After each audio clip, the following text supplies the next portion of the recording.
Welcome to the Same Day Podcast, where we discuss driving incremental business growth and other topics related to real estate, property management, and entrepreneurship. Now to the show at hand. Matt Zalk here. I'm the host of the Same Day Podcast, where I connect with top business experts and real estate leaders. Past guests on our show have been Vondell Burns of Thankless Productions, Chip Gabrino, a local real estate entrepreneur and restaurateur, and Brooke Reuter talking about contract for deed versus lease to own properties.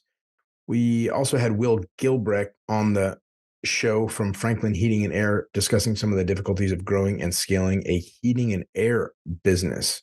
Today's episode is brought to you by Chris Lyle State Farm. Chris Lyle State Farm helps you protect your most precious assets and investments, whether it's your home and auto, investment rental properties, or other valuables. Call Chris Lyle's State Farm for a quick and painless phone call to potentially save double digits on all of your insurance needs. Visit diallyle.com or call his office at 918-878-7771. Today's episode is also brought to you by Keyrenter Property Management. At Keyrenter Property Management, we are a full-service property management company helping our clients buy, renovate, and operate real estate assets. We help our clients build wealth while taking the headache out of property management. Listen, Chris, you definitely know how hard it is to line up contractors to get a make-ready done in a reasonable amount of time on a gut renovation, or after a tenant leaves a property. Contractors are busy. The work seems to drag on forever, and all that leads to lost rental income. At Keyrenter, we line up our dedicated vendors so that turns can happen super quickly, and we get more money back into the pockets of our owners. That's why no matter what rental you have, single-family homes, condos, townhomes, we have the management solutions you need. Go to keyrenterpmc.com or email us at info@keyrenterpmc.com. Before we introduce today's guest, I want to give a shout out. I generally do this as an introduction to the person that actually introduced me to the guest. In this case, it's Google. I don't think Google needs any additional praise, but we do get a ton of our best client leads from Google. Chris first found us at Keyrenter by doing a search for property managers on Google. So for what it's worth, thanks for doing that. Chris Cahill is the owner of Cahill Property Developments here in Tulsa. His company purchases old and uninhabitable properties and provides updated homes for rent and or purchase in the Tulsa area. Chris's company, Cahill Property Developments, holds around $6 million in real estate assets and is continuing to grow. Chris, welcome to the show. How are you? Good. How have you been? I've been great. I'm so excited to have you on the show. You were just talking before the show, and I was like, no, stop this, stop. Let's talk about this in real time. Before we get back to the conversation on dumpsters, which is sounds like a ridiculous conversation, but is actually really interesting for real estate investors that are starting to think about scaling their businesses and, you know, how to save a little bit of money here and there and not pay vendors for as much stuff. Let's talk about how you got started in real estate investing. When was it? What was your first deal? How'd you kind of get the idea? So I actually started out in sort of the business by working with my dad's drywall company. And I really just knew, I don't know, since the beginning that I knew that I wanted to start my own company, basically. And I was doing construction work, and I kind of started out with that stuff. And I was running around to other people's jobs, and it was just, I don't know, I felt like it was kind of a pain to deal with the customers and do all this stuff. And that's whenever I found out that I wanted to do real estate and kind of do my own thing and be my own boss, and I could get my own work doing that stuff. And really, it just originally had started out like I was basically purchasing the properties just so I could continue having work for myself and stuff like that. And originally I had started as doing flips, and then I kind of realized that maybe doing rentals and stuff like that was the better option, and just kind of having stuff, you know, just having things that are just appreciating over time. Yeah. So when you started sitting there being rented, when you started with your dad, you were actually swinging a hammer. You were nailing or screwing sheetrock into studs. Yeah, he was actually a commercial. That's the funny part, is he was a commercial contractor. So I was working on like big buildings, hanging drywall, metal framing, and I was doing like ceiling grid, ceiling tile, and all that stuff. Wow. And I had always known that I wanted to start my own thing. And I had actually cut my hand really bad. No. I was doing some ceiling grid, and there was a HVAC unit that had a fan up there spinning up there without a cage on it that Ooh. some guy had taken off like earlier, and we didn't know that. And I stuck my hand up there, and it, yeah, hit it pretty bad, and had to get like 20 something Oh stitches in it. I no. almost lost my finger. Oh I got no. really lucky though, and that's kind of whenever I realized like I don't need to be doing all this stuff. Like, I mean, I don't need to. I need to find a way to make money to where I'm not damaging my From body and brawn stuff to like that. brain. Exactly. And a lot of the guys that had worked with my dad, I mean, I had seen some of them, getting close to 60, and some of them over 60, where it's like, they can't barely move. It's hard for them to get up in the mornings and stuff because they've Yeah. been doing it their whole life, and that's all Yeah. they had known. And that's kind of whenever I realized that I need to, you know, start looking at how I can find better ways to make money. And also, of course, my dad was always wanting me to go to school and, stuff like that, and not do that type of work. But But your dad was an entrepreneur and yes, he had his own business. yes, and he kind of wanted me to get another job to work for somebody else, and I never had that mindset. And it's kind of funny because I ended up going to school and getting a degree in mechanical Oh engineering, wow. and I really I did a lot of that because him and my wife wanted me to, and Yeah. I thought that it was a good route to take. Yeah. I was like, it's always something to fall back on. And I think it did help me a lot, and I think that's where I really got my, like, I guess I got my work ethic from doing a lot of that construction stuff, but that also, I think, helped ingrain it into me to continue that into Yeah. my, like, adult career, because I Yeah. was going to school full time, flipping a house, and Wow. working full time. I was working actually for my mother-in-law, cleaning houses. She wasn't my mother-in-law at the time. I Yeah. was just dating my wife at the time, and I was You were cleaning. courting your I wife was and proving to your mother-in-law that you could I well, so I that was you could working for provide for my the family. so this is how it happened. I was working for my dad and then going to school full time, and once that next semester had started, my schedule didn't work well working for my dad's company. Yeah. So I kinda stopped doing that, and then started that semester, I started cleaning houses for her. I think it was my junior semester, Wow. the first semester of my junior year. And so I started cleaning houses, and I was like, okay, I'm done like waiting on real estate. I knew since I was like 18 that I wanted to do real estate, you Yeah. know. I was like, I'm tired of waiting. Like, I'm tired of listening to people around me saying, like, oh, like that's hard and all this stuff. And I was listening to people who hadn't ever done it, you Yeah. know.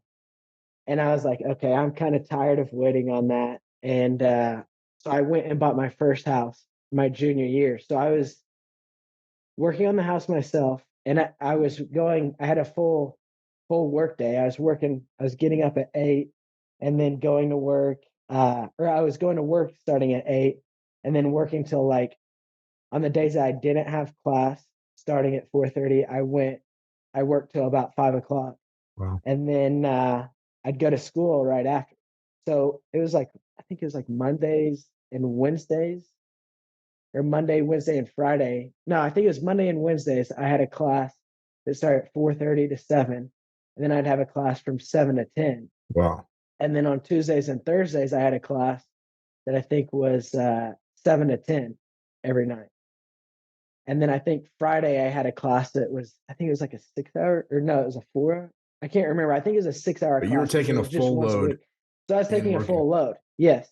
And then I bought the house on top of that. So then it was like, even after that, I was trying to work every weekend. Oh And then my God. sometimes on the nights, I'd work. If I got off early from class, I'd go to work to like 11 o'clock at night. I work like 7 to 11, or 9 to 11 if I could get off early And from you were class, doing sort of thing. everything yourself on that first house? You Yes, were yes. whatever, And reframing whatever you had to, hanging sheetrock yeah, and repairing. hanging Wow. sheetrock and learning how to do tile and stuff like that, and doing Wow. everything, putting the floors and everything.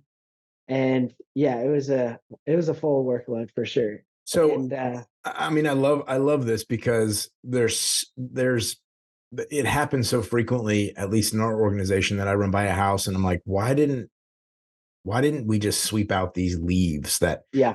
fine. We opened the house for showings. It's fall. Somebody opened the door, leaves blew in. And I'm like, somebody just has to come in here and do this. Yep. And it often falls to property managers, it falls to me. And I'm like, people see me as the head of the company, and I'm on my hands and knees with paper towel cleaning some sticky thing on the floor. Yeah. And they're like, wow, I didn't know you do this. And I'm like, look, man, I've worked my ass off for many, many years. It doesn't mean I can't work my ass off now. When I see things that have to get done, they have to get done. It doesn't matter who does them. We just have to get this thing done. And so your background in actually hanging sheetrock and doing real work probably helps you significantly now. It's like nothing is too good or too dirty for us to do as entrepreneurs. Exactly.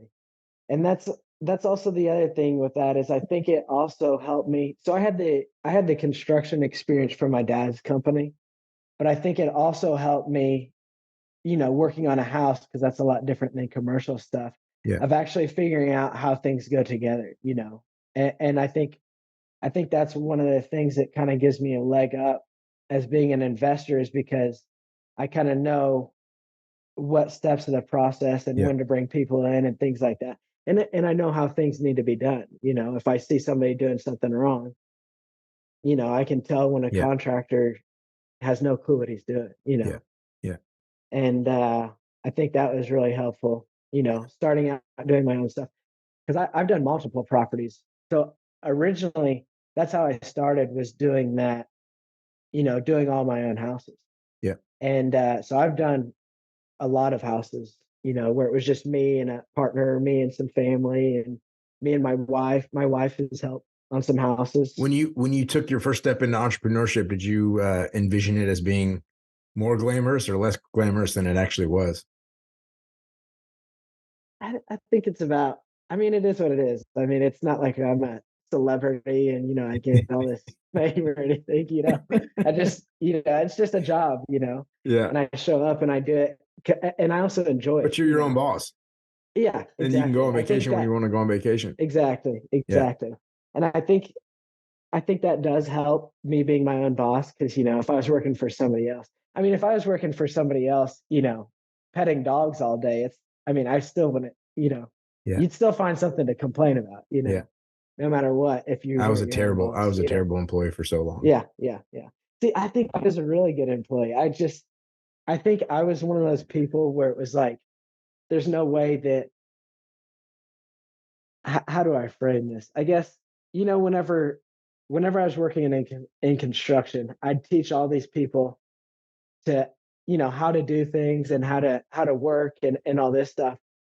And I feel like construction's one of the businesses where whenever somebody learns how to do stuff themselves on their own, a lot of those people will end up starting their own company, because a lot of them are really hard workers. And once they figure it out, why not just go work for yourself? Well, it's like training a contractor HVAC guy. That's like, and they will eventually training an apprentice to a journeyman, and eventually they'll just start a competing business.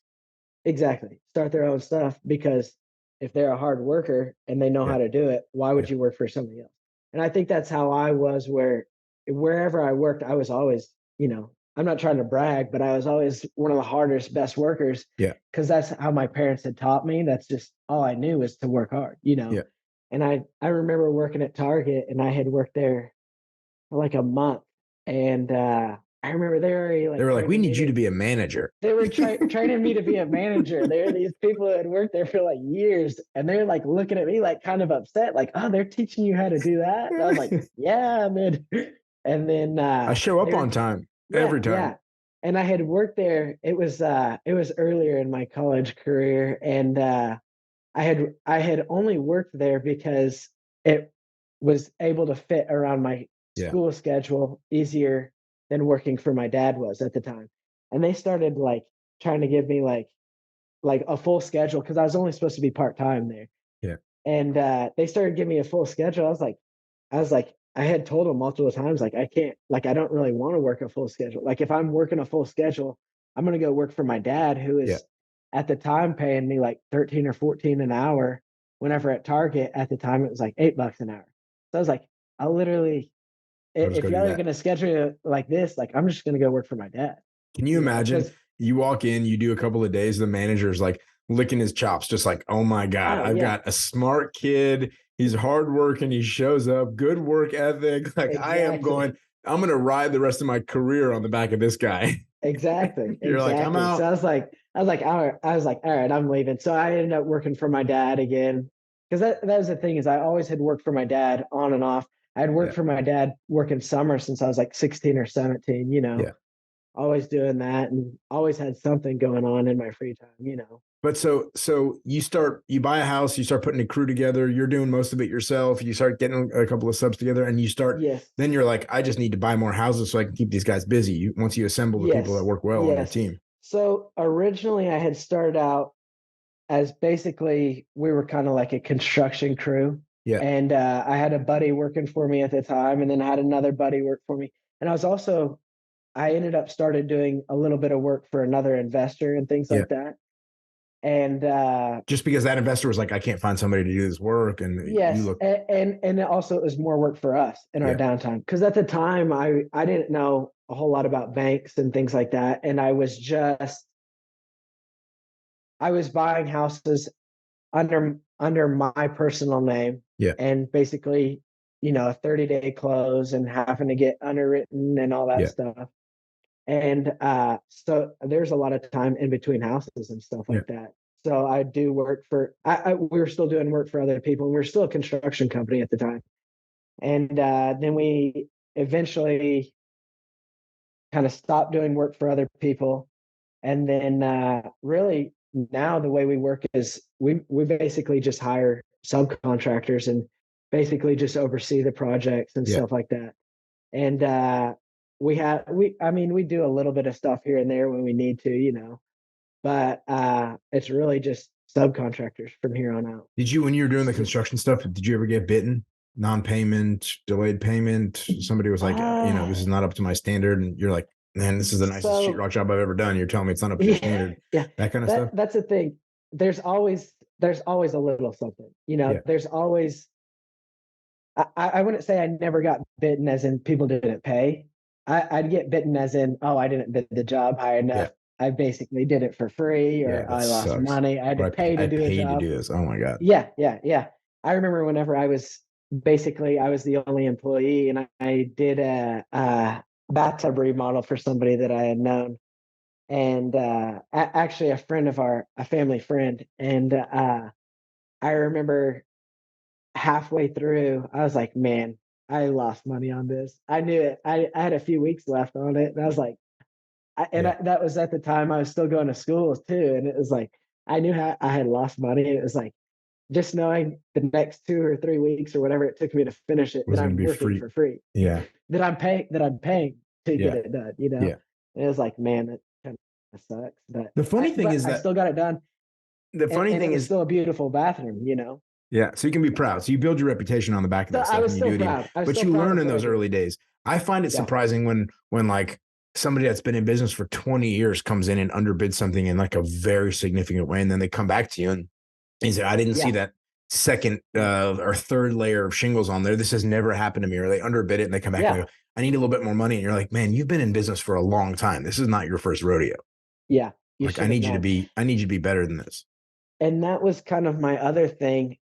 So I think I was a bad contractor in a sense, because I I would do that. I would bid somebody's job, and I would never really upcharge them unless there was like something completely different. Like Yeah. there was all this like unforeseen stuff, and I would just I would Wood just rot eat the behind cost. the, I would just the tiles. yeah, Yeah. yeah. I would just eat the cost on everything. And I'd really never ask for any more money from people, because it was like some jobs I made good on and some jobs I didn't, and that's just kind of the way I saw it. Yeah. And it was like I think I undercharged a lot of people, Yeah. and I overperformed on the work that I did too. So it was like I Yeah. was just a bad I was just a bad Great for the contractor. client. I was great for Great the for the client. client. Yeah, Bad for yeah. long-term business. I mean, how I does that translate now when you look at a house and you think, I know what this is going to cost to remodel. Do you ever get it wrong and you're in it for way more? um You don't see the latent defects, and you're in it for way so more than you yes, expected? there's always stuff that is unforeseen, but I like there to be a cushion in the deals that we find. Yeah. And really, I've never lost on a property that I've Real purchased, estate's also so forgiving. It's I mean, so on the yes, buy and yes. hold side, if you're trying to flip things and you get it wrong, you end up, Oh, yeah, you've done all this work for free, 4 months, yeah, holding cost yeah, of your yeah. capital and all this stuff, and you lose. It sucks. Uh-huh. And that's also the other thing is I know a rough estimate of what it's gonna cost to do the job, and I always run my numbers, Yeah. and I like to make I like to make a good amount on my flips and whatnot anyway, so it's like, worst case scenario, I'll still make, 15, 20,000 on a Yeah. deal where it's like, hey, I could be buying at a high price like some of these other people, but it's like, I mean, where's their cushion at, What's the point? Yeah, Yeah. what's the point? How many What's the flips point have you to done? ah, so kind of the business that we're in is basically everything we do is a flip. So every rental that we have, we've flipped it to hold it as a rental. Okay. So I'd say probably around 50 of 'em, How many I'd have you say. sold? How many do you keep and how many do you sell? So pretty much all last year, we didn't really sell anything. And Yeah. we I think we gained probably 15 to 20 properties last Beautiful. year. Yeah. And and so this year we've switched. We've been selling a lot of stuff just because rates are so high and Yeah. it's so my idea for what I was so last year basically I had bought a whole bunch of stuff and I was like, okay, rates are going up. I don't really care. I'll always be able to refinance it at a lower rate. Yeah. So I was basically refinancing everything just right off the bat, just refinancing it. And Wait, refinancing meaning you'd buy it on one rate, you would put the cash in, and then yeah, you'd to do the renovation and you'd refinance it immediately. refinance it And immediately. why would you not do a construction financing note?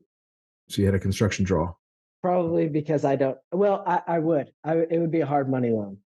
So Got it. I'd Okay. buy it hard money. Got it. Yes, yes. Okay. Okay.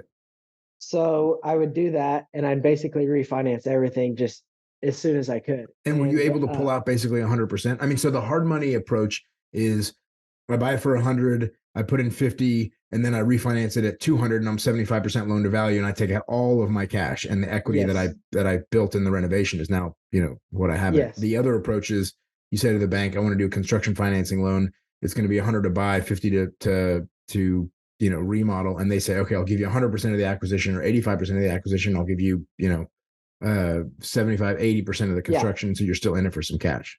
yeah. Your approach was the former. So basically, everything that I'd purchase, I'd make sure that I was getting all my money back Wow. and even more at Great. times, Yeah. And so I always was planning on that. And I mean, if I got more, then great. If not, then I mean, You would still recycle your money. There's some deals where I put maybe I think one that I did last year, I brought like $300 to close on it. And Wow. I That's think a that was serious it. track record. Everything I else think was that was less, it. or you got money back. Everything else was less. Oh my Sometimes God. I'd get 10 or 20 grand back Yeah. on a refinance. How are you finding deals in this economy? In 2022, I mean, things were crazy, Yes. and prices that sellers were expecting were still nuts. They're still nuts today at the end of Yeah. 2023. How are So you finding deals? I think this year has been harder. I mean, it's a little harder for me right now. I work with all the wholesalers I can find. I'm always like, hey, add me to your list, add me to Mm-hmm. this, and stuff like that, and just talking with all of them. And I just try to I try to have like a relationship with Mm-hmm. everybody that I deal with, like Yeah. in the business. And I don't know, I think that goes a long way because I never screw anybody over. Yeah. I do what I say I'm going to do. If I tell somebody I'm going to close, I'm going to close. Tulsa's a small And town. You can get in trouble yes, real quick by yes, doing the wrong yes. thing. And I treat everybody like that. Yeah. Wholesalers, everybody that I deal with, I treat like that. And contractors. And I think that's been helpful because it's like every time a wholesaler can't get rid of something or they're running out of time or whatnot, They they come to always you. come back to me and say, Yeah. hey, I know you said you'd buy it for this. Are you still okay to buy it for that? And stuff Yeah. like that. And I'm always, even if I'm their last resort, it's like, hey, I'll still buy it. Still got a deal. I'm still here. Yeah. Yeah. Yeah. I still got a deal. And I think that's been helpful because they know, after I close a couple of deals with somebody, they always know that, hey, if Chris said he's going to buy it for that price, he's not going to come back in and say, oh, hey, the electrical's jacked up or something, and I didn't look at that or whatnot. Because, if I walk through the property and I know that I know that it's going to fit into what I want, into basically my buy box, then, you know, there's nothing for me to argue about. I know that I'm getting a deal no matter what. So it's like, But there's a good lesson in here in not burning bridges and not like letting yeah, your ego get in the way. And I yeah, think as soon as yeah, we realize that, like, fundamentally everybody's out for themselves, you'll yeah, be a lot happier in life. So when that yeah, wholesaler is trying to get more money, you have two approaches. You're like, oh, screw that person. He's trying to get more money. yeah, He's doing me wrong. He's this. Or yeah, you can be like, I understand. He's just trying to feed his family, or she's trying to yeah, feed her family, and they're trying to get the best exactly. for them and for their seller and whatever else. So when they come back to me, you don't have to be spiteful or vengeful Yeah, or say, no, yeah, I offered you 30 at the time. Now I'm going to offer you 25. It's like, man, it yeah, still fits. Let's be real. exactly, And you can burn exactly. bridges very Because, easily in a small town or any town. If yeah, you avoid doing that, you'll get the deals. yeah, because that's the thing is I could do that to people. I could argue down and get Yeah. everybody down on price and try to hurt everybody, but then, I mean, what good does that do? Do they bring me their next deal? Yeah. Am I the next person they look for? But because I had it for a while where people were like, hey, I got this, like, you know, I'm not even sending it to anybody else because I know I'm going Yeah. to make my money. You're going to get it close in the next week or two, and I Yeah. have no questions asked, Yeah. Yeah. and that's been very helpful. Just, I mean, treating everybody that way. Are interest rates right now affecting your acquisition strategy, or you're kind of holding the course Uh, and whenever I purchase, not really. No, I mean, I don't really care.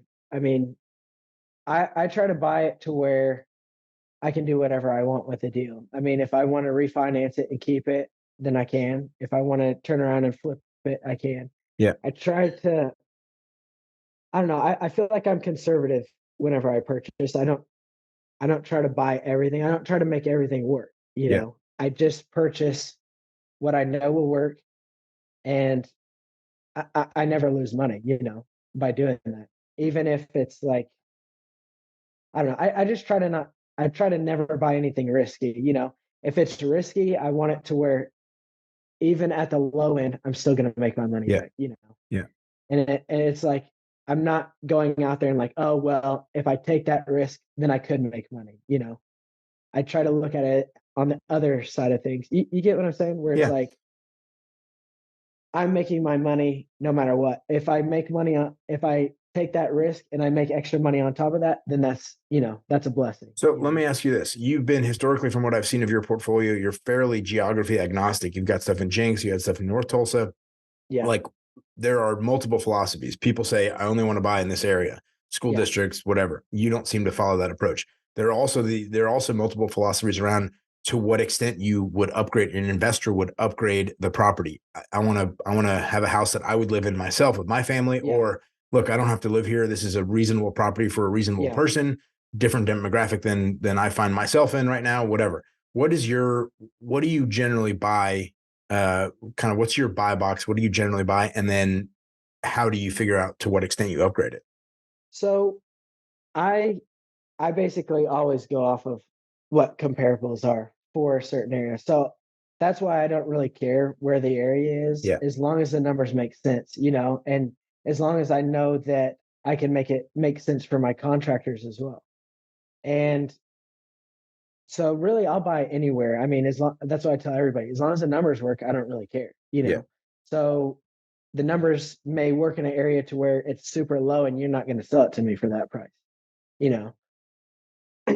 And so whenever I fix things up, I basically go off of what it looks like in the area, and I try to make. I mean, even if it's a lower income area, I want everything to where it's like, if my family had to pack up, if we got kicked out of our house, Yeah. fell on hard times, and we had to move into one of these smaller properties, would I be comfortable with that?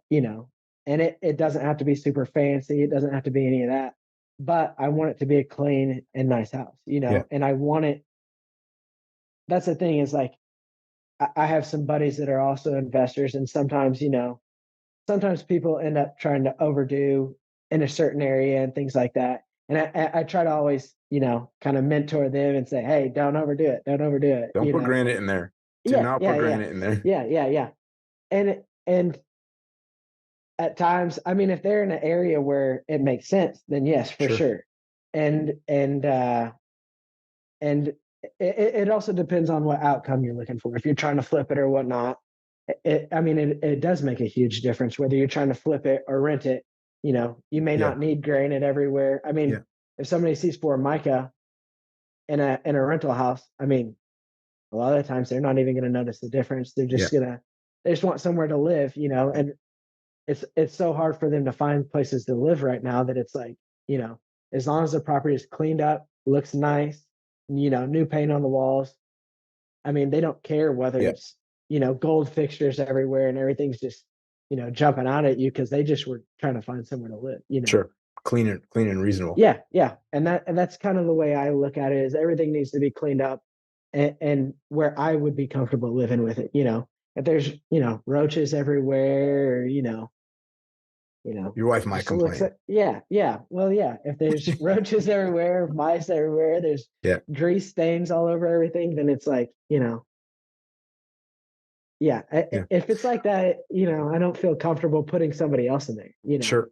Tell me a little bit about, we were talking about dumpsters before the show. I want to hear about the dumpsters and other um, kind of little hacks that you've done to save money for yourself and improve profitability across the portfolio. Let's start with the dumpsters. What was the decision like to get your own dumpsters? Backstory So there. it was about, I can't remember if it was April or May of last year. We had so many projects that were going on that we were using. I was doing the math. It was around like $2,000 or $3,000 a month just in dumpsters because we'd purchase a house, need a 30-yard Yeah. dumpster to come out, fill it up, Yeah. take it away that same day. We need another one the next day to fill it up. We may need 2 full dumpsters right off the bat on a house, right Yeah. when we purchase it. And yeah, so it was about $2,000 or $3,000 a month that we were just spending just keeping dumpsters at properties. So I was like, hey, what if I had always known about the dumpsters, and one of my buddies said something about, yeah, they have roll-off dumpsters. They go on a trailer. I was like, no, they don't. I was like, do they really? I was like, they just go on a trailer, so I don't need an actual truck for you. He's like, yeah, because I had never really paid attention to it. Sure. That they actually had roll-off, that actually go onto the actual trailer.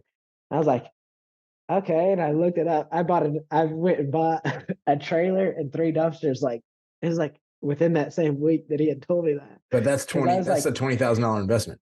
Yeah, well, so the trailer itself was $13,000, Wow. and then each dumpster on top of that was like 5 to. Okay, I so think I got it as a package. $30,000 investment. Yeah, it was 30. Wow. I think after taxes and everything, it was about $35,000 for my first 3 dumpsters. Yeah. So what I had did is I had purchased those all in cash, and then I went back to my banker that I do my investment properties with, refinanced all those, and basically. Who's that? Who do you do all your loans with? I use We Street. Cool. We Street is who I had Which is used for a while. formerly Tulsa Federal Credit. Yes, yes, and I had built up such a good relationship there that it, even if I was getting better rates at other places, it really, the relationship I had didn't really matter, with the rates, because what I was able to do with them. So I mean, I still use them. I haven't been refinancing lately, but whenever I start refinancing again, I'll head right back over to We Street. Yeah. So I'm still talking to him all the time.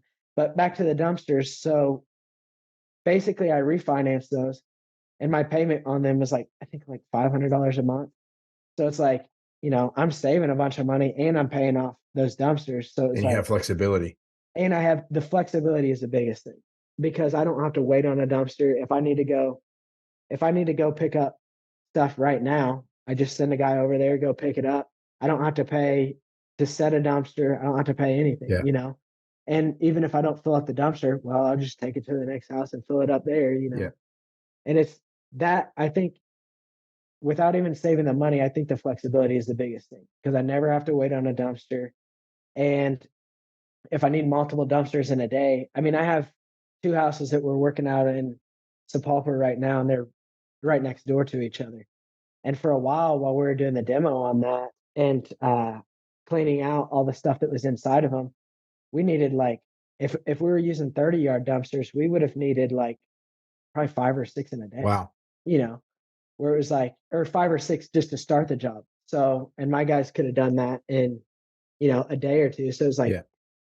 Cycle, we could cycle, just cycle, have, cycle. I could have just sent, so what we did was we just send somebody out there and just have 2 or 3 dumpsters out there at a time. I think maybe even at that time we had all 4 of our dumpsters out there, Wow. just, cycling them. And what does it actually cost to take it to the dump? It really depends on what's in there. It can be $100 to, I mean, sometimes it's even $50 to, So it's all 200 based on weight? based on weight. Yeah. Yeah. Got it. So you Based on have how much weight. you have the empty weight, the whole Yes. weight or whatever else it says Yeah. on the They side call of it the the dumpster. tear off weight well, Yeah. so what they do is they weigh the whole load, and then you'll come back through and they'll weigh it at the end Got it. once the dumpster's empty. Got And it. they call that your tear off weight or whatnot. And then you just pay for what was in the dumpster. Got it. So you got to have a guy that's willing. I don't even know where the city dump is actually. There's probably one down 75 somewhere. Yeah, there's one I think off of Peoria, and then You there's go to the one, closest. and we just There's go 2 to or 3. wherever. So we do them in Sepulpa. We've got one in Sepulpa that we use a lot, and then one in Tulsa, and then there's one out in there's that indoor dump at Broken Arrow or whatnot. Sorry, right What off do of they incinerate it? 169. They incinerate the trash? No, I think what they do is they're more expensive. I think what they do is they like shred it all up and like separate it all, and then they load it off to one of the other dumps. Interesting. I think. But so flexibility, you save a little bit of money, but ultimately you've just got control over your own waste management. Yeah, exactly. What else have you done? Control. What else have you done that saves you, incrementally? I think in property, it's so many industries must be the same way, but it's like incremental gain. How can you save a couple of pennies? Because fundamentally, you're paying $100 today to get $1 every month for the next 100 months and beyond. Exactly. So it's like anytime you can save a little bit, you're. So I think one of our biggest things was, especially last year, we slowed down a little bit this year, we're trying to regroup and get to where we can just take off again like we did last year. And I also want to get into apartment buildings and stuff like that and start scaling kind of that way. But I think the biggest thing is the contractors and using my group of contractors. So a lot of the people that I use just work for me. And I think that's been very beneficial because it's like, if I have something in a different house that needs done, I just send them over because they're working on my property. Yeah. And it's like, basically it made it so easy that I don't have to wait on contractors. Yeah. At the time, we were doing like full remodels. It'd take us a month to fix it up and remodel it. Wow. And by that time that we were done remodeling, my refinance was ready. Like I just send pictures to my guy at Wee Street, send pictures, hey, remodel's done, refinance it. And then we were refinanced. And what are you doing? What are you doing on plumbing, on like stuff that needs permits, on HVAC and full system sets? So I have 3 separate. So I have electrician, plumber. Electrician's one that we've always been having trouble with finding new electricians and stuff like that. The trouble is finding a good vendor at a reasonable price. I mean, anybody can go to Aspen Electric or to, whatever and get somebody in there, $130 an hour. Exactly. And also our biggest thing is the time too. So it's like, sometimes we're paying more money. Sometimes I'm paying more money to get things done. Yeah. Even though I know it's more expensive. I mean, I know I'm wasting money, but I'm able to get into that next property quicker. Yeah. Yeah. And the way that I saw it was my money that I make is mostly on the equity in the property, not on the rental. Yeah. Which is kind of, I think a lot of people see that as backwards thinking, but I make the biggest money whenever I remodel a property. So the time is the most important. If I can get it done quicker and onto the next property, as long as that property is paying for itself with the rental money, then, the next property is the biggest thing. So really the contractors and who I used was the biggest thing. So really back to the plumbing and electric, I just use the same guys always, and it's just easier to always have the same person. They're always right there because I Right. use them so much. So plumbing, electric, and HVAC, those guys have their own companies, but I think with all the work that I've given them, it's They give helped you good them. pricing. It's helped them to be able to help start their companies. Yeah. But also, I'm giving them a lot of work, so it's like, they're right there every time I need them. Yeah. And all the construction type things like, sheetrock, painting, all that stuff is basically, I mean, they're subcontractors, but it's almost like they're in-house Yeah. because they're really just working for me. How do you pay your guys on the trades? Do you pay them weekly? Do you pay them monthly? I Project pay them start a little bit, end a little bit? I pay them weekly. So whenever I was a contractor, I would basically just do it at the end of the job. Yeah. Just every time I was You were a done. great contractor for clients. Yeah, I know. I was too good. I was way too good. I didn't like being uncomfortable and saying, "Hey, Yeah. like, give me this, give me that." Sometimes I would take some money, like halfway, just to pay for the materials and stuff like Yeah. that, depending on how big the job was or whatnot. But yeah. So I feel like that's kind of hard for some contractors, Yeah. especially whenever you're using smaller companies. Sure. Which we like using smaller companies because they, I mean, They're going they to give you sort of better pricing rely generally. they sort and of they're gonna be rely there on for you. us. Yeah, Yeah. they sort of rely on us to continue growing with us in a Yeah. sense, And so really, sorry, what was your question? I How forgot often what you the pay them? question was. You said weekly. So basically weekly. Weekly is I pay them, they give me a price to do the job, and I pay them based on how much is done at Yeah. that every Friday. So They in send me their essence, invoice they're on smaller Thursday. companies. They're managing their people. You're managing Yeah. their cash flow for them because they might not have Exactly. the capability. They might not be super Exactly. sophisticated business people. They may have Yeah. whatever. They're Exactly. small organizations. They don't have big admin teams that can present to you. I'm 40% done. Therefore, here's my 40% invoice. And you do that part for them. Exactly. Do you at this point, do you do any third party work? I mean, if somebody wants to reach out to you and say, Chris, I want help with the remodel, any of that? No. So the way that I see it is, like I said, we make all our money in the equity that we gain in the Yeah. property. And we make so much doing that if I make 10 or 20% overseeing a job, like, you mean that's gonna be $100,000 job for us to even like really Yeah. care, Yeah. to even make that. So really we don't do anything for other Yeah. people. And I'll share contacts for like my heat and air and plumber Yeah. and stuff like that. But the guys who work doing my construction stuff, it's hard for me to Holy grail.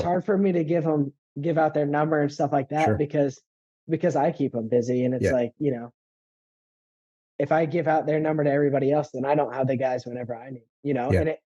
and I basically paid them for like a year straight, just continuing to have Yeah. jobs, continuing to put houses in front of them to work on, Yeah. So How many are you it's working been on right now? 2, you said? right now, no, I think 3, 4, and then we've got 2 that are in contract to sell, but one of those was a duplex that was rented, and another one was the one that we flipped. So Yeah. I think And we're at this point, what does your property management team look like? Who's doing the work for you? it's basically just one person in the office, and she so whenever I had started with you guys at the time, I had never property managed before. Yeah. Yeah. And I was getting a deal from somebody that was 7 properties. And I was like, I'm a construction guy. Like, I'm not trying to get into property I better management, figure this out. So originally I was like, okay, I Googled a couple companies. I called another company that came up, no answer, no return phone call. I found you guys. I was like, okay. So you called me right back, or I think I had gotten in contact with you. It was a perfect match.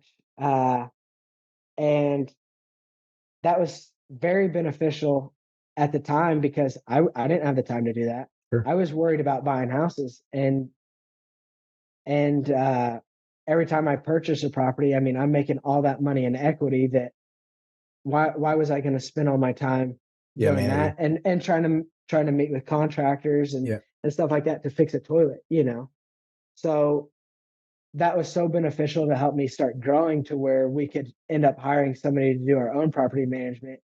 Because now the way that I saw it now is that I have the money to hire somebody. Mhm.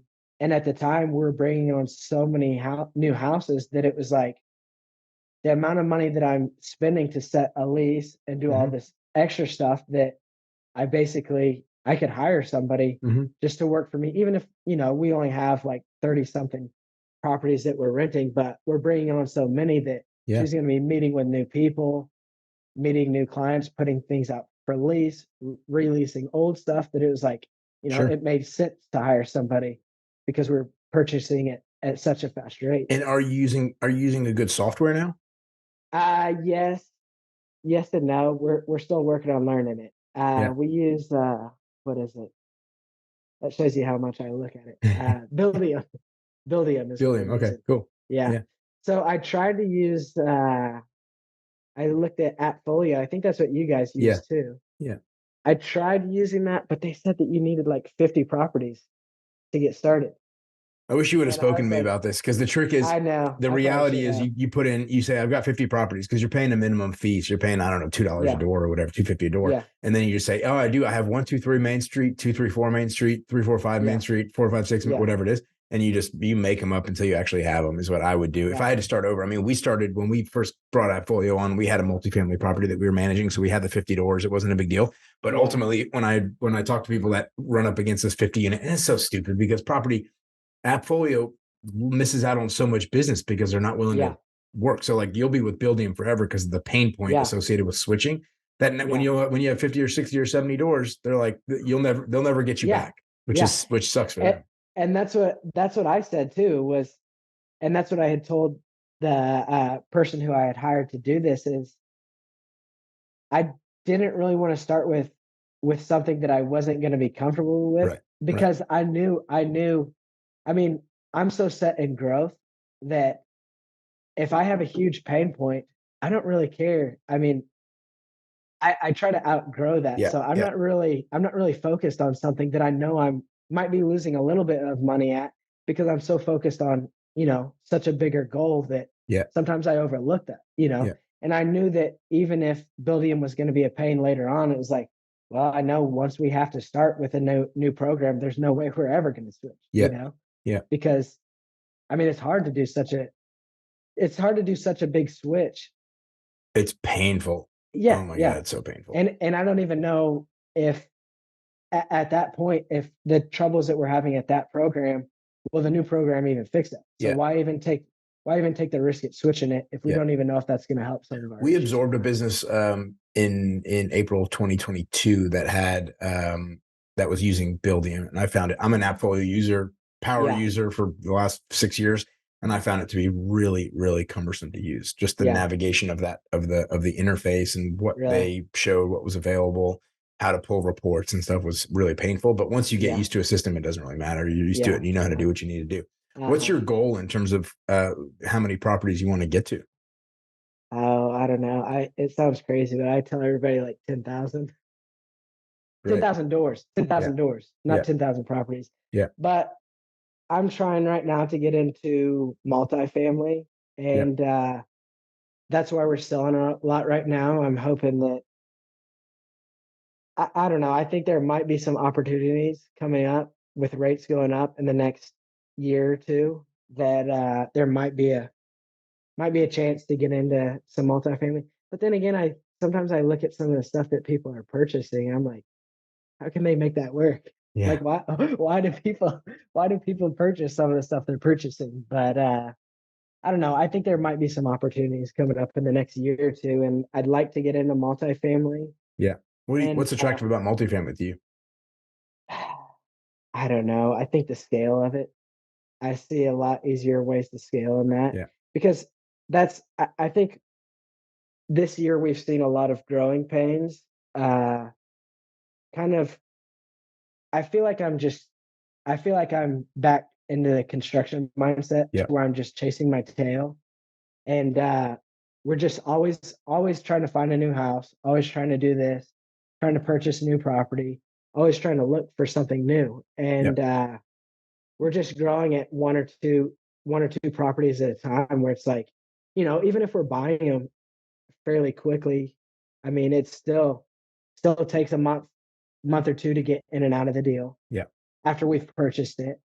And, you know, I, we can only grow so quick at that, and there's only so many deals out there to be found, and in this area is The kind of the question way is, that I see it. if you're growing, if you've got your crew and you've got your subs and you Yeah. like are moving at a steady pace, won't multifamily, you buy a 50-unit property and all of a sudden you've got to renovate a whole bunch of units, and won't it tax your systems in a way that could be uncomfortable? Uh, I would say no. So I'm always, I don't know, I'm like a high energy, like I always need to find something new. Yeah. And I think right now I'm just like, we're just like grinding our wheels, even though, You're making progress, but we're it's making slow and progress, steady, and that doesn't feel but fast enough. it's not fast enough. You can't get I to always, 10,000. You can't get 10,000 doing one by one. yeah. And even if I don't get to 10,000, I mean, you know, as long as I continue growing, like I'm always trying to find something new. I'm Yeah. always trying to grow myself in every way possible, with my family, with my business, with the relationships, learning. I'm trying to work on learning Spanish, and I'm always trying to find a way that I can like better myself. Yeah. And right now I feel like, I mean, I could just do this forever. I mean, but then what difference is this from a normal job? Just, buying 20, 30, 40 houses a year, 50 houses a year. Like, I just feel like that wouldn't be any growth. Yeah. I always want to find something new and basically challenge myself. And I think that would be a new challenge to grow into multifamily. And it would be, I mean, I don't know. I don't know. I just see it as a Yeah. challenge that I'd like Yeah. to take on, Let me ask you this: on the growth and development side, what are you reading these days that inspires you?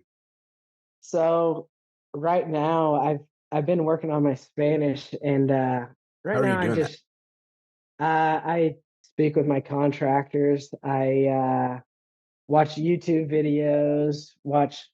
I watch I watched Coco. Have you seen Yeah. that Disney movie No. with your kids? It's a great way. I My mean, dad kids all over my the dad world learn English by so watching Disney movies. so exactly. So my daughter watches Disney movies a lot. So I watch them in Spanish, and I'll watch them with her, hoping that she'll learn something too. Wow. So I Yeah. watch Coco in Spanish, and I also read books in Spanish, and my phone's set to Spanish. So Wow. basically, I Cool. just, yeah. So I read like some short stories and stuff on my wife bought uh one of those tablets, those Yeah. Amazon Yeah. tablets. Fire. She bought it. She thought she was gonna use it. Sat there for like a month or two, and then You like a started month or downloading so ago, Spanish short stories. I was like, I'm taking this. Yeah, so I started downloading Spanish books and stuff. And I tried. I think I'm gonna the next one. I keep trying to read. I think stuff that's a little too complicated for my Spanish, but I'm trying to read. That book Meditations, No. by it's like this famous philosopher. I think Marcus Aurelius. The I'm Stoic gonna read that. philosophers. Yeah. Yeah. That might be It, hard. yeah. That's a thing. So I've read some of the like previews for the books, and I can get through the little previews, but yeah, I need That to would be just hard. That'd be but hard. because my Spanish reading is actually pretty good. But Do you sit with a dictionary? I was reading my Spanish is very good. I mean, I'm fully yeah, fluent, but I was yeah, reading Gabriel Garcia Marquez. I was reading yeah. 100 Years of Solitude, and I probably read that book 3 or 4 times in Okay. English. And Yes. I started reading it in Spanish, and I was like, man, this Okay. is literature. This is Really. literature, and it's Really. hard. And the Yeah. words he's using advanced vocabulary, and I was just sitting there with a dictionary, highlighting and taking notes. Yeah. It was really a Yeah. challenge. Okay. It's a lot. So how did you learn Spanish? Oh, in 6th grade, the same way What everybody stuff else did you did. take? I Really? mean, The same like way everybody else it did, was but nobody remembers. lápiz, pencil y pluma, pen. Mamá se llama Yeah. mother, papa se llama father, Yeah. hermano, brother, and I just picked it up and I ran with it. But I had really, really good teachers. So in high school, we did a trip to Yeah. Cuernavaca, south of Mexico City, and south, north. outside of Mexico City, and we studied for a month and lived with a family, and it was awesome. I just had a really good Spanish teachers. Yeah. So it made it much easier. And then traveling around Latin America, once you have a base, traveling around, it's a lot easier and you get more in conversation. I mean, the beautiful thing about Spanish, and I also spoke Arabic for a long time, but I should say I still do, but I just haven't used it very much. The beautiful thing about Latin American cultures is a significant bar scene. And when you have a couple of beers, you lose your inhibition. All of a sudden you're blabbing to the person next to you. You don't care that you sound stupid. And that's how you really develop your language. In Arabic, it's much more difficult because there's like a hookah scene and a tea scene. Maybe caffeine does something similar, but not nearly to the same extent as alcohol does, where you just lose all your inhibition and start blabbing away. You don't care what you're saying. So it's harder to learn Arabic, not just in its structure and language form and, the logic of the language, but also in that you don't have as many practical applications. Uses for it.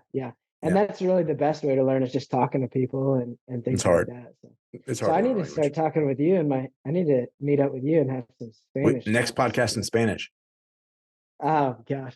So that was one of my goals. That was one of my goals, is to be able to be so good to be able to do a Spanish podcast next year's. It was my goal. So you come back, let's do it. It was actually at the end of this year, but so that's also my other thing. My other thing with my Spanish is I'm very uncomfortable speaking Spanish to people who speak English. So my contractors who are better at English than me, I don't know what it is. It might be I don't know, it might be my pride that I'm just uncomfortable. If their English is better than mine, I'll rarely speak Spanish. Like, I'll say a few things in Spanish or whatnot. You've got to do it in Latin America where they don't speak English. I mean, it's hard. It's just hard. It's because you're going to default to the easiest path of communication. You're only trying to learn Spanish because you have to speak to these contractors, and it just makes it much easier if you did, because that's the path of least resistance. Somebody's already easier in English. It's hard to go back to Spanish and be like, I'm trying to work here. I'm trying to practice. So let's do this in Spanish. And you have trouble. You stumble. You can't actually get your message across. It's hard. Yeah. Because that's the thing is, because I'm buddies with all my contractors, and so I'll speak to them a little bit in Spanish, and then I'll start to stutter or not think of a word, and then I'll be like if we're actually talking about work or something, it's like, okay, I'm going back to English. That was a joke. That was a joke. Let's go back to English. That's the other hard part, is you walk into someone, you're like, hola, buenos días, ¿cómo estás? And then they respond to you, they're like, hey, and you're like, oh no, I was just kidding. I don't. I don't actually speak that well. Yeah. So that's the thing, is the guys who don't speak English, I talk to them, and I'll sit there and sometimes I'll talk to them for 30 minutes, an hour, just talking about life and stuff like that, see how they're doing and how their family's doing and stuff like that. So that's where I really get my learning is when I'm with if somebody wants to either practice their Spanish or bring you an interesting real estate deal, how do they reach out? How do they find you? I don't really know. I'm not really. Facebook? I'm not very. Yeah, LinkedIn? I have a Facebook. I have a LinkedIn, but I don't ever use that. I try not to be a big social media guy, kind of. All right. So if you have a deal, if you have a really good deal that you want to wholesale to Chris Cahill, do not reach out. No, reach out to me. Reach out to me. Just email me, text me, find me on Facebook, I guess. What email? Facebook. What email do they ping you on? Chris Cahill. Chris@CahillBuysHomes.com. Beautiful. Chris at Cahill, Cahill buyshomes.com. I love it. Chris Cahill is the owner of Cahill Property Developments here in Tulsa. His company purchases old and uninhabitable properties and provides updated homes for rent and or purchase in the Tulsa area. Currently, Cahill Property Developments holds around $6 million in real estate assets and is continuing to grow all the way to 10,000 homes, 10,000 doors. I love 10,000 doors. Yes. Chris, thank you for being on the show with us. 30 or 40 years left. You got time. Thank you. You got that baby face. You're still young. I got plenty of time. Well, thank you. Thanks for having me. Thanks, Chris. Appreciate you being on. All right. Thank you. Thanks for listening to the Same Day Podcast. Tune in to a new show each week and be sure to subscribe to get future episodes.